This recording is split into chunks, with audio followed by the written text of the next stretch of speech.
So today we're going to be practicing some hip hinging, which is a tool that we utilize in our everyday lives to avoid putting excessive stress through our low back and actually moving at our hips, which are a more weight-bearing joint, to help make tasks easier.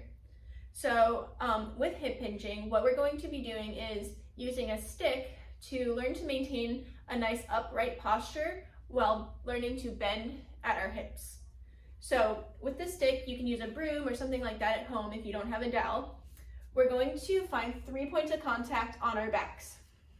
The first point of contact is going to be at this area in our pelvis, right above the top of the glutes there. Second point of contact is in between those shoulder blades in your mid-back, and third point of contact is the back of your head.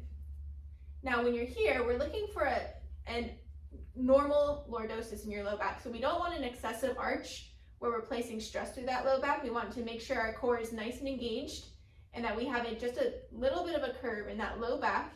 And there's also going to be a little bit of curve behind the back of our necks here. So once you find 3 points of contact with that back, you're going to start with a slight bend in those knees. And as you lean forward, you're actually going to stick your butt back and maintain contact with the stick, and keeping a nice straight back as you bend forward. And now bringing the hips forward, coming straight up. Again, a little bit of bend in those knees, maintaining contact all 3 points.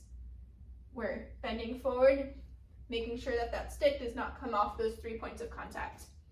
Now, if you find yourself going to lean forward and this low part of the stick comes off of the pelvis, that means you're starting to bend through that back. So if you find yourself getting to about here, just hold about 3 seconds and then come up. Practice working within that range, and then we will progress to a lower position.